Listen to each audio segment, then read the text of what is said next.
আসসালামু আলাইকুম। এখন দেখবেন সংবাদ শিরোনাম।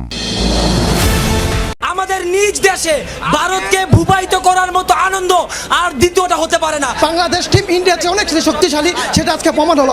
জয় আনন্দের। লেস্টার সিটির হয়ে এফএ কাপ জয়ের চেয়েও ভারতের বিপক্ষে জয়ের অনুভূতি আলাদা। কষ্টে কাতর ভারতের কোচ। চট্টগ্রামে হঠাৎই বেড়েছে টার্গেট কিলিং, 15 উপজেলায় 10 মাসে 117 খুন।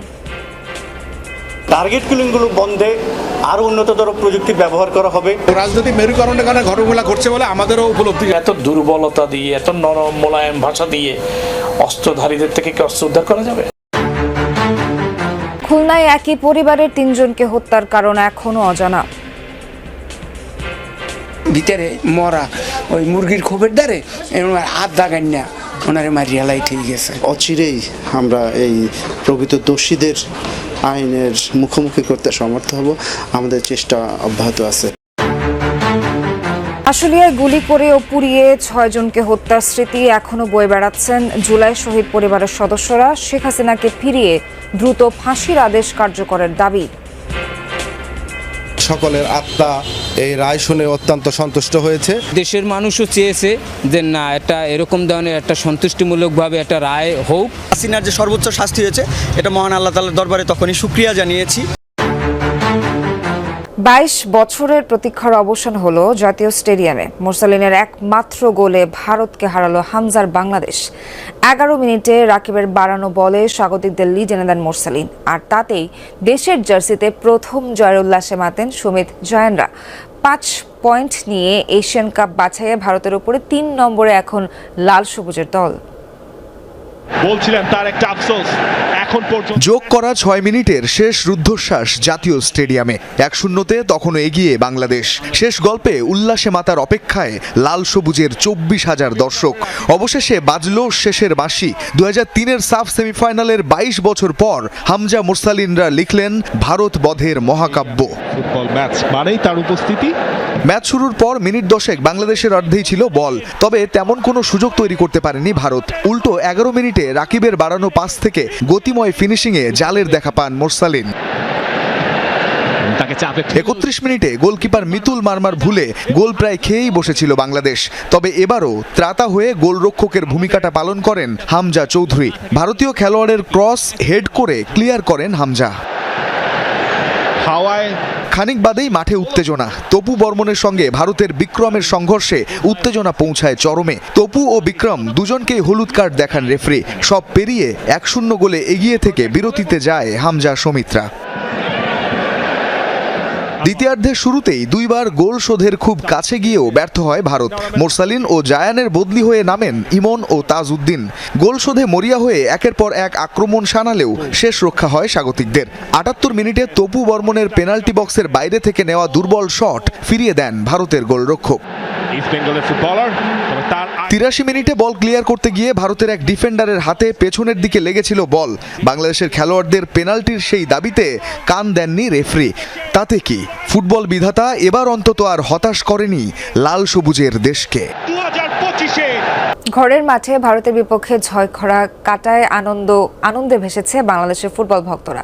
দীর্ঘ 22 বছর পর ভারত বধের নায়ক মোরসালিন। ভক্তদের মতে সবার দলগত প্রচেষ্টা এসেছে এই জয়। তবে অভিযোগ আছে গোলরক্ষক মিতুল মারমার। যখন বছর শেষটা হলো ভারতকে হারিয়ে কেমন আমাদের নিজ দেশে ভারতকে ভূপায়িত করার মতো আনন্দ আর দ্বিতীয়টা হতে পারে না। আজকে ম্যাচ খুব সাধারণ ম্যাচ ছিল না। আজকে ম্যাচটা ছিল একটা অসাধারণ ম্যাচ, ইতিহাসের ম্যাচ, ইতিহাস গড়ার ম্যাচ। এদিকে এই জয়কে হামজা এগিয়ে রেখেছেন লেস্টার সিটির হয়ে জেতা এফএ কাপের থেকেও। জানান ভারতকে হারানোর মাধ্যমে পূরণ হয়েছে তার স্বপ্ন। তবে লাল সবুজদের জয়ের দিনে নিজেদের হারে কষ্টে পড়েছেন ভারত দলের কোচ খালিদ জামিল। প্রতিটি জয় আনন্দের। লেস্টার সিটির হয়ে এফএ কাপ জয়ের চেয়েও ভারতের বিপক্ষে জয়ের অনুভূতি আলাদা। আল্লাহর রহমতে আমরা জিতেছি, আমার স্বপ্ন পূরণ হয়েছে। জয় পরাজয় খেলার অংশ। তবে 22 বছর পর বাংলাদেশ আমাদের বিপক্ষে জয় পেয়েছে, সেই বিষয়ে কষ্ট নেই, বরং হতাশ হয়েছি দলের হার দেখে। আমরা বেশ কিছু তরুণ ফুটবলারকে নজরে রেখেছি। আশা করি ভালো একটি দল তৈরি করতে পারবো আমরা। এদিকে ম্যাচ শেষে ফুটবলারদের সঙ্গে ড্রেসিং রুমে নাচলেন ক্রীড়া উপদেষ্টা আসিফ মাহমুদ। সঙ্গে দিলেন পুরো দলকে 2 কোটি টাকা পুরস্কারের ঘোষণা। হামজা ও জায়ানের মা গ্যালারিতেই করলেন ভারত বধের উদযাপন। আর বাফুফের সভাপতি পরিকল্পনা করছেন বাংলাদেশের ফুটবলের নেক্সট লেভেলের। 22 বছর পর ভারত বধের অবিশ্বাস্য এক গল্প। ম্যাচ শেষে ড্রেসিং রুমে ক্রীড়া উপদেষ্টা আসিফ মাহমুদ ও বাফুফে সভাপতির বুনু উল্লাস। ফুটবলাররা ক্রীড়া উপদেষ্টাকে মাথায় তুলে নাচলেন, যেটা পূর্ণতা পেল পুরো দলকে 2 কোটি টাকা পুরস্কারের ঘোষণার মধ্যে দিয়ে। আজকে বাংলাদেশের মানুষকে এই দিনটা দেখার সুযোগ করে দেওয়ার জন্য এবং অসাধারণ খেলা উপহার দেওয়ার জন্য বাংলাদেশ ফুটবল দলকে যুব ক্রীড়া মন্ত্রণালয়ের পক্ষ থেকে 2 কোটি টাকার আমরা পুরস্কার ঘোষণা করেছি। হামজার মা জায়ানের মা একে অপরকে জড়িয়ে ধরে গ্যালারিতেই বাংলাদেশের জয় উদযাপন করলেন। হামজা জায়ানরাই যে দেশ মাতার গর্ব।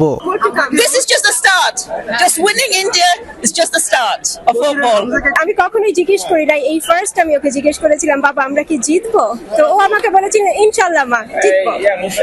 এইটাই আর কি, ওইটাই নিয়ে মানে আমারও মনে হচ্ছিল আমরা আজকে জিতবো। ছেলের সাফল্যে জায়ানের বাবা অশ্রুসিক্ত।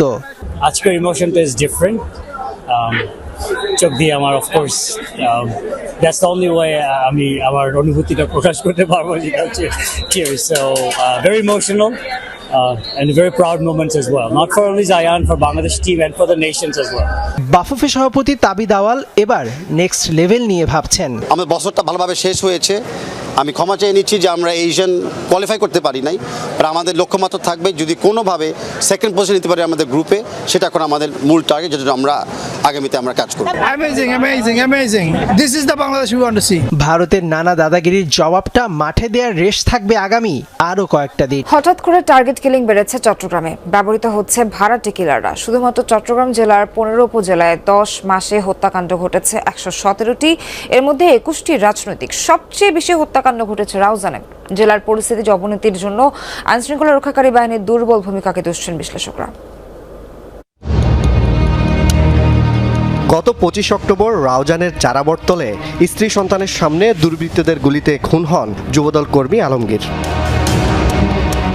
7 অক্টোবর রাউজান থেকে শহরে ফেরার পথে মদুনাঘাটে ফিল্মি স্টাইলে বিএনপি কর্মী আব্দুল হাকিমকে খুন করে সশস্ত্র দুর্বৃত্তরা। এর আগে রাউজানের নোয়াপাড়ায় শুটকি ব্যবসায়ী জাহাঙ্গীর আলমও দিনে দুপুরে খুন হন। চট্টগ্রাম জেলা পুলিশের পরিসংখ্যান অনুযায়ী চলতি বছরের 10 মাসে শুধুমাত্র চট্টগ্রাম জেলার 15 উপজেলায় হত্যাকাণ্ড ঘটেছে 117টি। এর মধ্যে 21টি রাজনৈতিক ও 96টি অন্য ইস্যু। 2024 সালের 5 আগস্টের পর শুধু রাউজানেই হত্যাকাণ্ড ঘটেছে 15টি। বেশিরভাগই টার্গেট কিলিং, কোনোটি ব্যবসা নিয়ে বিরোধে, কোনোটি আধিপত্য বা রাজনৈতিক বিরোধের জেরে। প্রত্যেক সন্ত্রাসীর হাতে দেখা গেছে অস্ত্র।